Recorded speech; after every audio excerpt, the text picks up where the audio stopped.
खामोशी सबसे डरावनी होती है।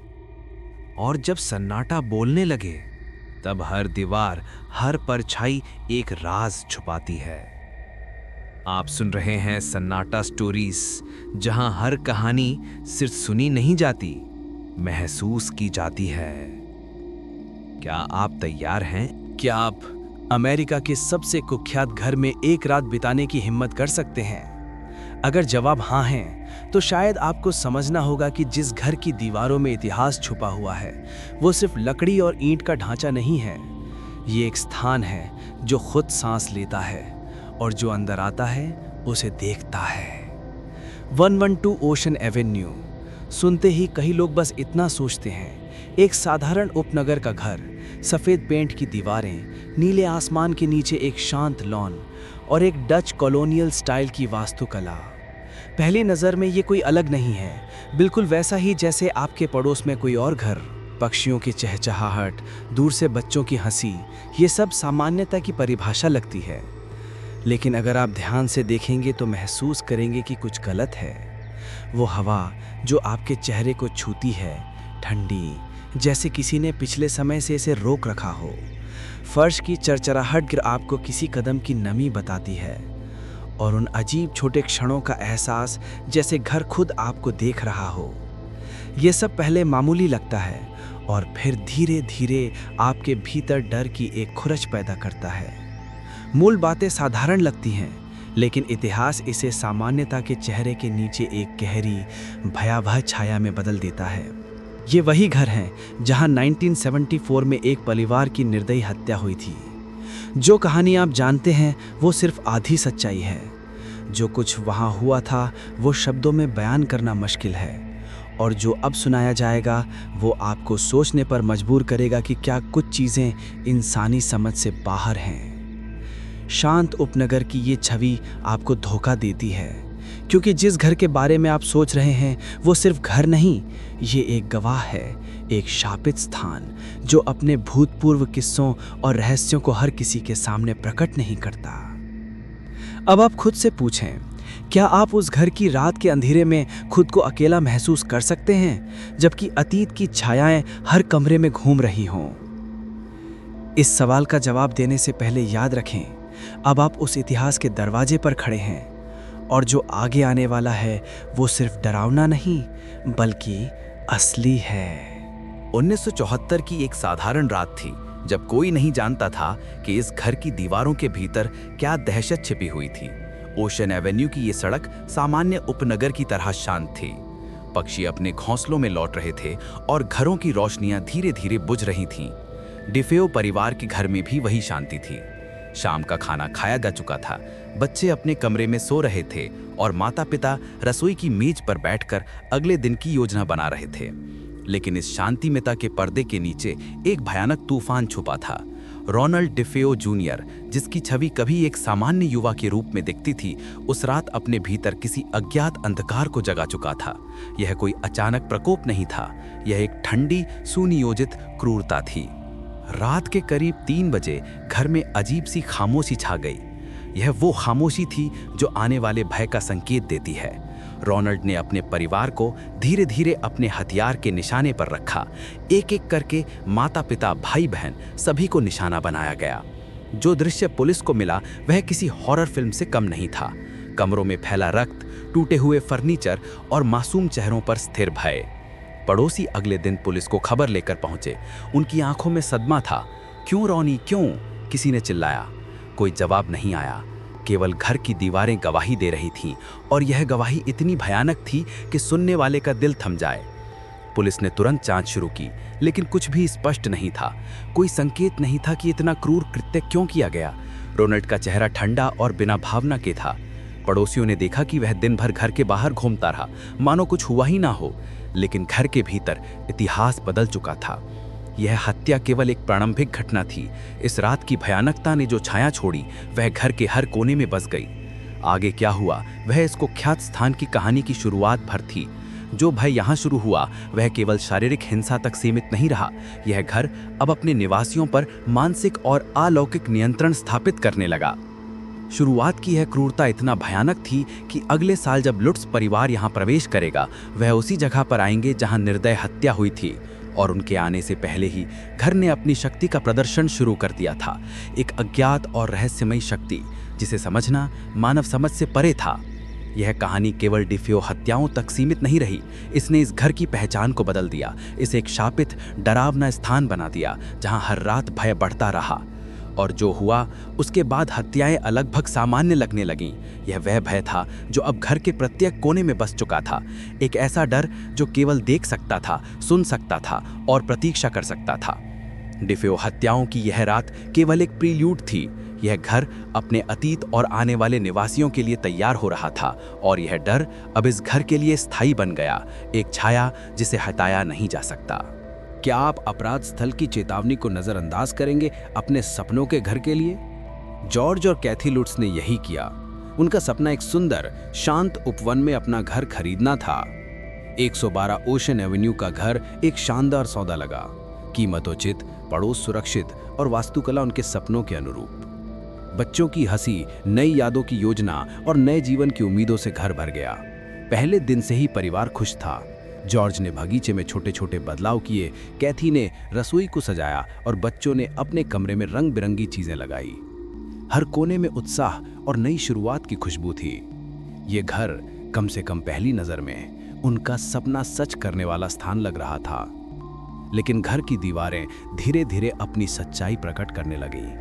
पहली रात ही जॉर्ज ने फर्श की हल्की चरचराहट सुनी, मानो कोई कमरे में चलता हुआ गुजर रहा हो, लेकिन वहां कोई नहीं था। कैथी ने महसूस किया कि कुछ हिस्सों में अचानक ठंडी हवा का झोंका था, और ये सिर्फ दरवाजे या खिड़कियों के कारण नहीं था। बच्चों ने हल्की हल्की शिकायतें शुरू कर दी, कमरे में अजीब शैडोज देखना, अंधेरे में फुसफुसाहट सुनना। शुरुआत में परिवार ने इसे बस नए घर की नर्वसनेस और पुरानी दीवारों की आवाज़ समझा। वे हंसते हुए कहते, ये सिर्फ पुराने घर की आवाज़ें हैं। लेकिन हर दिन के साथ ये अनुभव बढ़ने लगा। रात के समय फर्श की चरचराहट और अजीब ठंडी हवा अब और तीव्र लगने लगी। कभी कभी जॉर्ज को लगता जैसे कोई कमरे के कोने से उसे देख रहा है। कैथी की आंखों में हल्की चिंता आने लगी और बच्चों की रातों की नींद टूटने लगी।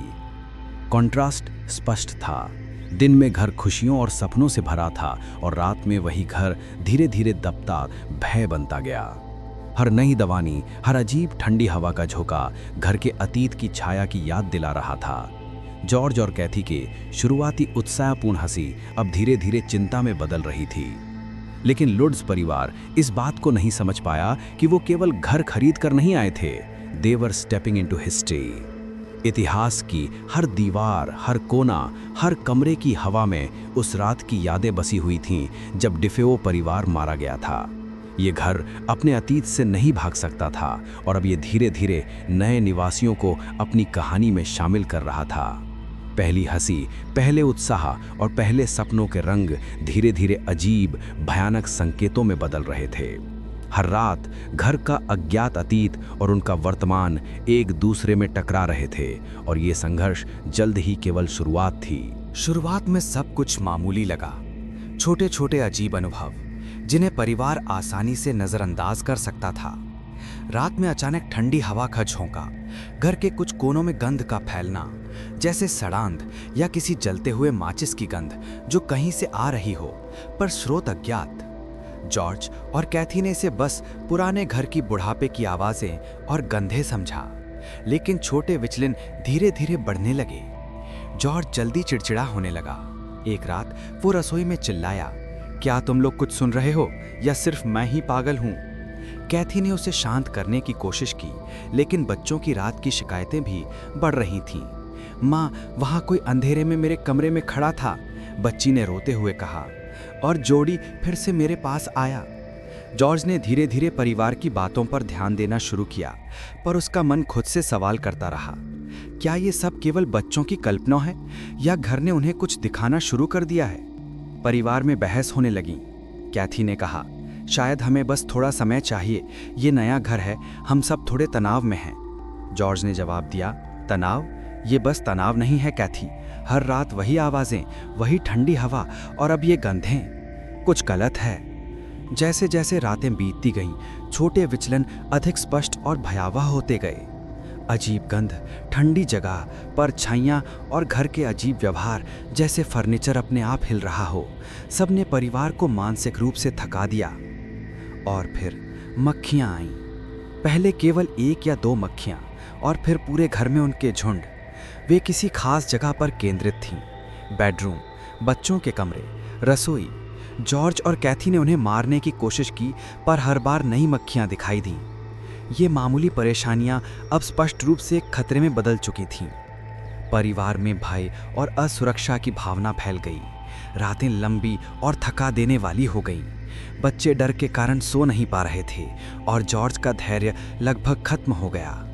छोटे विचलन अब केवल संकेत नहीं थे, ये डर की पहली स्पष्ट चेतावनी थी। सोचिए, हर रात उसी समय उठना जिस समय पिछले परिवार को मारा गया था। वही 3:15 AM, जब ओशन एवेन्यू के इस घर की दीवारों में इतिहास की गहरी चोटें बसी हैं। और अब ये समय जॉर्ज लट्स के जीवन में भी आतंक की घंटियां बजाने लगा था। पहली रातें केवल अजीब धुनियां और हल्की परछाइयां थीं। फर्श चरमराता, दरवाजे अपने आप बंद होते और कभी-कभी बच्चों के कमरे से धीमी और अस्पष्ट फुसफुसाहट सुनाई देती। लेकिन हर रात जैसे जैसे समय बीतता गया, भय की तीव्रता बढ़ती गई। रातें लंबी हो गईं, नींद अधूरी, और जॉर्ज की आंखों में थकावट और डर का मिश्रण स्पष्ट दिखाई देने लगा था। एक रात वो 3:15 AM पर जागा। कमरे में अजीब ठंडी हवा का झोंका था। शैडोज, छायाएं धीरे धीरे दीवारों पर सरक रही थीं, मानो किसी अदृश्य शक्ति ने घर को जीवित कर दिया हो। आवाजें स्पष्ट थीं, लेकिन अजीब और समझ से परे। कभी किसी ने किसी शब्द को समझा, कभी केवल स्वर का एहसास। बाहर निकलो अब, एक स्वर ने कहा। जॉर्ज ने खुद को पक्का पकड़ने की कोशिश की, पर दिल धड़कते हुए डर से भर गया। वहीं बच्चों ने बार बार जूडी के बारे में बताया।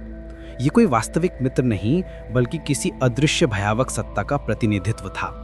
रात में बच्चे उसके साथ बातें कर रहे थे और जॉर्ज और कैथी केवल ये देख सकते थे, समझ नहीं सकते थे। उनका डर और बेचैनी बढ़ती जा रही थी। हर दिन के साथ घर अपने छिपे रहस्यों को उजागर कर रहा था। जॉर्ज ने महसूस किया कि दीवारों के पीछे कुछ है, कुछ ऐसा जिसे उन्होंने अभी तक देखा नहीं था। हिडन रूम का संकेत हर दिन और स्पष्ट हो रहा था। कभी फर्श से अजीब आवाजें आती, कभी दीवारों में हल्की दरारें उभरती, जो केवल किसी अनुभवी दृष्टि को दिखाई देती थी। ये कमरा किसी खतरनाक रहस्य का प्रतीक था और घर इसके अस्तित्व की सूचना लगातार दे रहा था। स्वाभाविक जीवन और भयावहता का कॉन्ट्रास्ट अब और गहरा हो गया था। दिन में जॉर्ज और कैथी सामान्य जीवन जीने की कोशिश करते, बच्चों को स्कूल भेजते, हंसते और बातें करते। लेकिन रात के समय वही घर उन्हें अपनी गिरफ्त में ले लेता, उनके मन और इंद्रियों पर शासन करता। हर रात भय नई ऊंचाई पर पहुंच रहा था और कभी कभी जॉर्ज को लगता जैसे घर खुद उसे चुनौती दे रहा हो कि क्या तुम पूरी रात जीवित रहोगे। फ्लाइज का आतंक भी अब लगातार था। पहली बार जब मक्खियां दिखाई दी तो जॉर्ज ने सोचा कि यह बस एक मामूली घटना है, लेकिन जैसे जैसे रातें बीतती गईं, मक्खियों के झुंड बढ़ते गए। वे विशेष स्थानों पर केंद्रित थे, बेडरूम, बच्चों के कमरे, रसोई। कभी कभी मक्खियां जॉर्ज के चेहरे के पास उड़ती, जैसे चेतावनी दे रही हों। जॉर्ज और कैथी दोनों धीरे धीरे मानसिक थकान और डर की चपेट में आ गए। संवाद लगभग हर दिन एक तरह की बहस में बदल जाता। कैथी कहती, शायद ये सब हमारी कल्पना है, कुछ नहीं हुआ। जॉर्ज जवाब देता, कल्पना? कैथी, ये घर, ये हमें देख रहा है। हर रात, हर परछाई, हर आवाज, ये वास्तविक है। घर अब केवल रहने की जगह नहीं रहा था, ये एक एक्टिव सत्ता बन गया था जो अपने निवासियों की नींद, मन और सुरक्षा पर हावी हो रहा था। ये प्रत्येक दिन, प्रत्येक रात धीरे धीरे घर के भीतर अज्ञात शक्ति के असली स्वरूप को प्रकट कर रहा था और हिडन रूम का संकेत अब और स्पष्ट हो रहा था। जॉर्ज ने महसूस किया कि किसी दीवार के पीछे कुछ छिपा हुआ है, कुछ ऐसा जिसे देखना और समझना सामान्य मानव के बस की बात नहीं थी। ये कमरा घर की गहराई में बसा हुआ रहस्य था और शायद इसका अस्तित्व ही घर के अतीत और वर्तमान की भयानक कहानी को जोड़ रहा था। हर रात, हर ध्वनि, हर परछाई, हर मक्खी का झुंड, ये सब घर के अदृश्य हाथों की चेतावनी थे और जॉर्ज और कैथी को ये समझना था कि वे अब केवल घर में नहीं रह रहे थे, वे घर की कहानी का हिस्सा बन चुके थे। एक दिन जब जॉर्ज और कैथी ने घर के पुराने हिस्सों की जांच शुरू की तो उन्होंने कमरे का पता लगाया। एक कमरा जिसकी दीवारें गहरे लाल रंग से रंगी हुई थी। ये कमरा पहले कभी दिखाई नहीं देता था, मानो वो घर के भीतर छुपा हुआ था। किसी ने इसे जानबूझकर छिपा रखा था। कमरे में प्रवेश करते ही अजीब भारी हवा ने उनका स्वागत किया, जैसे दीवारों में किसी अज्ञात शक्ति की उपस्थिति महसूस हो रही हो। कभी कभी रात के समय कमरे से फुसफुसाहटें आती।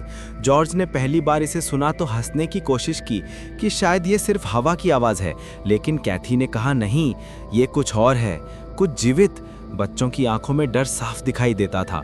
माँ, वहाँ कुछ है, मुझे डर लग रहा है, उन्होंने कहा। इसी समय पुजारी फादर मोनकुसो में घर में प्रवेश किया। उसका काम था घर को आशीर्वाद देना और अंधकार को दूर करना। लेकिन जब वो लाल कमरे में पहुंचा तो उसने स्पष्ट रूप से सुना, बाहर निकलो अब। पुजारी ने घबराकर पीछे हटते हुए कहा, मैंने कई शापित घर देखे हैं, लेकिन जो अनुभव किया वो शब्दों में बयान करना कठिन है। कमरे में ऊर्जा इतनी काली थी कि मुझे लगा जैसे ये मुझे निगल लेगी। कॉन्ट्रास्ट स्पष्ट था। बाहर घर सामान्य उपनगर का हिस्सा लगता था, शांति, हंसी, जीवन। लेकिन जैसे ही लाल कमरे में कदम रखा गया, घर ने अपनी भयावह सच्चाई प्रकट कर दी। ये केवल एक कमरा नहीं था, ये शायद एक पोर्टल था, अज्ञात शक्ति और अतीत के अंधकार के बीच का दरवाजा। पुजारी ने अपने अनुभव को साझा करते हुए कहा, मैंने महसूस किया कि कुछ शक्तियां सिर्फ घर में नहीं, वे उस कमरे में संचित हैं। वहां का अंधकार इतना गहरा था कि मैं केवल दौड़कर बाहर निकलना चाहता था। जॉर्ज और कैथी के मन में अब स्पष्ट था कि घर केवल भूतिया नहीं था, इसके भीतर ऐसी शक्तियां थी जिन्हें समझ पाना असंभव था। और यही वो क्षण था जब लाल कमरे का रहस्य उनकी समझ से बाहर हो गया था। ये केवल एक कक्ष नहीं था, ये अज्ञात और भयावह दुनिया का प्रवेश द्वार था, और परिवार ने अभी तक इसके सचेत खतरों को पूरी तरह से महसूस नहीं किया था। हर रात पहले से अधिक डरावनी होती जा रही थी, लेकिन अंतिम दिन ने परिवार की हदें पार कर दी। जॉर्ज लट्स अब खुद को नियंत्रित नहीं कर पा रहा था। उसकी आंखों में तनाव, थकान और अज्ञात भय का मिश्रण स्पष्ट था। कभी कभी उसे ऐसा लगता जैसे घर खुद उसे किसी अंधेरे कोने में खींचने की कोशिश कर रहा है। बच्चे अब रात में जोडी के साथ बातचीत करने लगे थे। कैथी ने बार बार पूछा, कौन जोडी है, क्यों तुम उससे बात कर रहे हो? लेकिन बच्चे केवल जवाब देते, वह मेरा दोस्त है, वह मुझे डरावनी चीज़ों से बचाता है। जॉर्ज ने एक रात कमरे में प्रवेश किया और देखा कि बच्चे किसी अदृश्य शक्ति के साथ खेल रहे हैं। उनकी आंखों में भय और विश्वास दोनों झलक रहे थे। लेकिन यह केवल खेल नहीं था। जॉर्ज ने महसूस किया कि उसके हाथ में अचानक ऊर्जा का भार है। उसके क्रोध और भय ने उसे हिंसक बना दिया था। एक रात उसने कैथी को धमकी देते हुए कहा, तुम समझती नहीं हो, यह घर हमें निगलने वाला है और मुझे इसे रोकना होगा। कैथी ने उसे शांत करने की कोशिश की, लेकिन जॉर्ज का नियंत्रण टूट गया था। घर की हर दरवाजा, हर कोना, हर साया उसे चुनौती दे रहा था। अंतिम रात आई और घर ने अपनी पूरी शक्ति दिखाई। दरवाजे खुद ब खुद बंद हो गए, खिड़कियों से अजीब आवाजें आने लगी। शैडोज तेजी से दीवारों पर सरक रहे थे। मक्खियों का झुंड बढ़कर पूरी जगह पर फैल गया और लाल रंग के कमरे से अजीब गंध और फुसफुसाहटें आ रही थी। जॉर्ज ने महसूस किया कि घर सक्रिय रूप से उन्हें डराने और मानसिक रूप से तोड़ने की कोशिश कर रहा है। कैथी ने बच्चों को अपने पास पकड़ते हुए कहा, हमें अभी भागना होगा, नहीं तो यह हमें निगल लेगा। जॉर्ज ने झुककर उनके हाथ पकड़े और परिवार ने घर छोड़ने की तैयारी की। पर जैसे ही वे मुख्य द्वार की ओर बढ़े, जॉर्ज ने देखा कि कुछ चीज़ें पीछे रह गईं। छोटे छोटे वस्तुएं जैसे कि बच्चे के खिलौने या कुछ अजीब संकेत जिन्हें वह तुरंत समझ नहीं पाया। जब वे बाहर आए तो रात का अंधेरा और ठंडी हवा उन्हें घेरे हुए थी। उन्होंने पीछे मुड़कर देखा। घर शांत और स्थिर लग रहा था, मानो उनके भागने की घटना केवल एक भ्रम थी। पर वास्तव में घर ने अपनी छाया छोड़ दी थी। उनके साथ कुछ नहीं आया, लेकिन घर ने अपनी शक्ति और निशान पीछे छोड़ दिया। अगले दिन पड़ोसी और पुलिस ने परिवार को देखा, थके हुए, भयभीत लेकिन जीवित। जॉर्ज और कैथी ने अपने अनुभव शेयर करने की कोशिश की, लेकिन शब्द कम पड़ रहे थे। उनका डर और मानसिक थकान स्पष्ट थी और उन्होंने महसूस किया कि घर ने सिर्फ उन्हें छोड़ दिया, लेकिन जो कुछ भी वहां हुआ वह हमेशा उनके साथ रहेगा। अजीब वस्तुएं जो उनके भागने के बाद मिली, उन पर सवाल उठाती हैं। कुछ दस्तावेज, कुछ खिलौने और अजीब निशान जिन्हें परिवार पूरी तरह से समझ नहीं पाया। यह स्पष्ट था कि घर ने अपनी कहानी खत्म नहीं की, केवल लट्स परिवार के भागने की कहानी एक अध्याय समाप्त कर चुकी थी। वे भाग गए, लेकिन सब कुछ उनके साथ नहीं गया। घर की छाया, उसका अतीत और उसकी शक्ति अभी भी 112 ओशन एवेन्यू में जीवित थी, और जो भी इसके करीब आया वह शायद वही अनुभव करेगा जो लट्स परिवार ने किया। 28 दिन बाद लट्स परिवार ने वो घर छोड़ दिया, जो अब उनके लिए केवल दीवारों और छत का ढांचा नहीं रहा था, बल्कि भय, अंधकार और अज्ञात शक्तियों का प्रतीक बन चुका था। उनका भागना केवल एक शारीरिक दूरी नहीं थी, ये घर के अतीत और उसके रहस्यों से दूरी बनाने की अंतिम कोशिश थी। पड़ोसियों ने उनकी विदाई देखी और कुछ ने उनके अनुभवों को हल्के में लिया, पर कई लोग अब भी ये सोचकर डरते थे कि जो कुछ भी उनके साथ हुआ वो केवल शुरुआत थी। जैसे ही परिवार ने घर छोड़ा, राष्ट्रीय मीडिया और पैरानॉर्मल इन्वेस्टिगेटर्स ने ध्यान देना शुरू किया। एड और लॉरेन वॉरेन जैसे प्रसिद्ध इन्वेस्टिगेटर्स ने घर का निरीक्षण किया। उन्होंने अपने अनुभव साझा किए, अजीब ऊर्जा का एहसास, अस्पष्ट छायाएं और अनसुलझी ध्वनियां। उनकी रिपोर्टें भयावह थी और ये घर अब सिर्फ एक कुख्यात स्थान नहीं रहा, ये राष्ट्रीय सनसनी बन चुका था। पत्रकार और शोधकर्ता घर में प्रवेश करते गए, हर कमरे की तस्वीरें ली गई और कई लोगों ने दावा किया कि उन्होंने भूत या अजीब परछाइयां देखीं। बच्चों की कथाएं, जॉर्ज और कैथी की भावनाएं और इन्वेस्टिगेटर्स की गवाही ने कहानी को और भी रहस्यमय बना दिया। लेकिन जैसे जैसे मीडिया में ये खबर फैलती गई, स्केप्टिक्स ने इसे हंसी में बदल दिया। कई लोगों ने कहा कि ये सिर्फ एक पीआर स्टंट है, कि परिवार ने डर और ध्यान आकर्षित करने के लिए कहानियां बनाई। तस्वीरों और ध्वनियों को मैनिपुलेशंस का परिणाम बताया गया। फिर भी एक चीज थी जो कोई ना समझ पाया। एक फोटो जिसे वॉरेन इन्वेस्टिगेटर्स ने लिया था, आज भी अनसुलझा है। उसमें एक छोटा लड़का दिखाई देता है, चेहरे पर अस्पष्ट भय, लेकिन कमरे के बाकी हिस्सों में कोई नहीं। ये फोटो साबित करती है कि कुछ तो वहां था, कुछ जिसे नकारा नहीं जा सकता। कॉन्ट्रास्ट स्पष्ट था, एक ओर राष्ट्रीय सनसनी और भय का प्रचार, दूसरी ओर स्केप्टिक्स की तर्कसंगत आलोचना। लेकिन घर ने अपनी छाया और शक्ति दिखाना जारी रखा। लट्स परिवार की भागने की घटना ने मीडिया और जनता की रुचि को बनाए रखा, और इन्वेस्टिगेटर्स के दस्तावेज इस कहानी को हमेशा के लिए जीवित रख गए। घर अब सिर्फ 112 ओशन एवेन्यू नहीं था, ये एक प्रतीक बन गया, अज्ञात शक्तियों, अतीत की हिंसा और ऐसे रहस्यों का जिसे केवल वही देख सकता है जो इसे महसूस करने की हिम्मत करता है। एमिटीविल हॉरर केवल लूट्स परिवार की कहानी नहीं रही, ये पॉप कल्चर का हिस्सा बन गई। किताबें, डॉक्यूमेंट्रीज और हॉरर फिल्में 112 ओशन एवेन्यू ने एक वैश्विक पहचान बना ली। लोगों ने इसे केवल घर नहीं, बल्कि अज्ञात भय और रहस्य का प्रतीक माना। हर नए संस्करण ने कहानी को और भी भयानक रूप दिया। कभी कभी वास्तविकता और कल्पना की सीमाएं धुंधली हो गईं। घर के नए मालिक अब इसे संभाल रहे हैं। एक्सटीरियर अब साफ सुथरा है, बगीचे में हरी घास उगी है और पड़ोसियों का कहना है कि बाहरी दृश्य सामान्य लग रहा है, लेकिन जो अंदर होता है वो कोई नहीं जानता। नई रिपोर्ट्स और स्थानीय कहानियां बताती हैं कि कुछ अजीब घटनाएं अब भी होती रहती हैं, कभी रहस्यमयी आवाजें, कभी अजीब ऊर्जा का एहसास। सवाल उठता है, क्या ये शाप अब भी इस घर में है? क्या जो इतिहास में हुआ था वो अब भी दीवारों में जिंदा है? कुछ लोग इसे केवल अतीत की कहानी मानते हैं, जबकि कुछ लोग इसे चेतावनी के रूप में देखते हैं। यदि आप कभी इस घर के अंदर जाएं, तो शायद आप महसूस करेंगे कि कुछ बातें इंसानी समझ से परे हैं। पुलिस रिपोर्ट और पुराने दस्तावेज में विवरण छिपे हुए हैं जिन्हें शायद कोई नहीं जानता। वहां कुछ घटनाएं दर्ज हैं जिन्हें मीडिया ने कभी प्रमुखता नहीं दी।